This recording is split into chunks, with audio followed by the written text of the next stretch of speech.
প্রিয় শিক্ষার্থী বন্ধুরা, সহজ শিক্ষা স্কুলে তোমাদের সবাইকে স্বাগতম। আজ আমরা তৃতীয় শ্রেণীর বাংলা বইয়ের পাঠ 17 আমাদের উৎসব অধ্যায়ের অনুশীলনী প্রশ্নগুলো সহজ ও সঠিক উত্তর শিখব। যারা পরীক্ষার প্রস্তুতি নিচ্ছ তারা ভিডিওটি শুরু থেকে শেষ পর্যন্ত মনোযোগ দিয়ে দেখবে। তাহলে চলো আজকের পাঠ শুরু করা যাক। প্রথমেই এক দাগে আছে বাক্য বলিও লিখি। এখানে কয়েকটি শব্দ দেওয়া আছে, এই শব্দগুলো দিয়ে বাক্য তৈরি করতে হবে। তো চলো শুরু করি। প্রথম শব্দটি আছে উৎসব। বাংলাদেশের বিভিন্ন অঞ্চলে বিভিন্ন উৎসব হয়। বরণ, আমরা নববর্ষকে আনন্দের সাথে বরণ করি।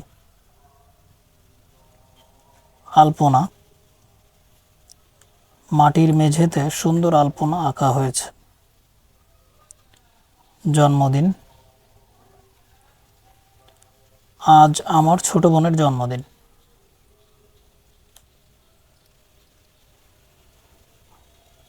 দাগ নম্বর 2 আছে ডান পাশের শব্দ দিয়ে খালি জায়গা পূরণ করি।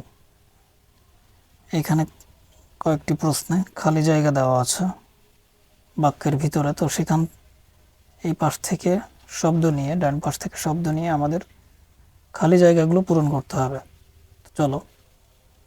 ক, ঈদে ঈদগাহে সবাই ড্যাশ পড়তে যায়।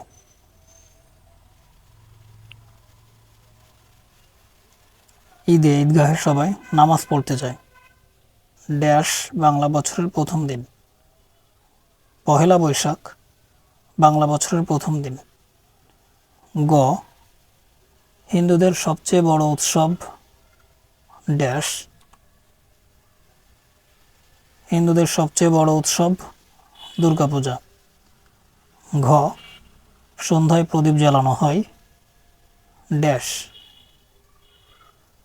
সন্ধ্যায় প্রদীপ জ্বালানো হয় বুদ্ধ পূর্ণিমায়। দাগ নম্বর 5 আছে মুখে মুখে উত্তর বলিও লিখি। ক দাগে আছে ঈদুল আজহা কাদের উৎসব।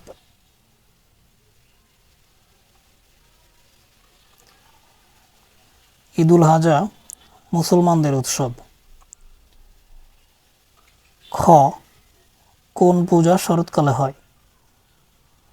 দুর্গা পূজা শরৎকালে হয়। গ, কোন মাসে বুদ্ধ পূর্ণিমা পালিত হয়। বৈশাখ মাসে বুদ্ধ পূর্ণিমা পালিত হয়। ঘ, কোন উৎসবে ক্রিসমাস ট্রি সাজানো হয়। বড়দিন বা ক্রিসমাস উৎসবে ক্রিসমাস ট্রি সাজানো হয়। দাগ নম্বর 6 আছে নিচের ছবিগুলো দেখি ও কোনটি কোন উৎসবের তা লিখি। প্রথম ছবিটি আছে এখানে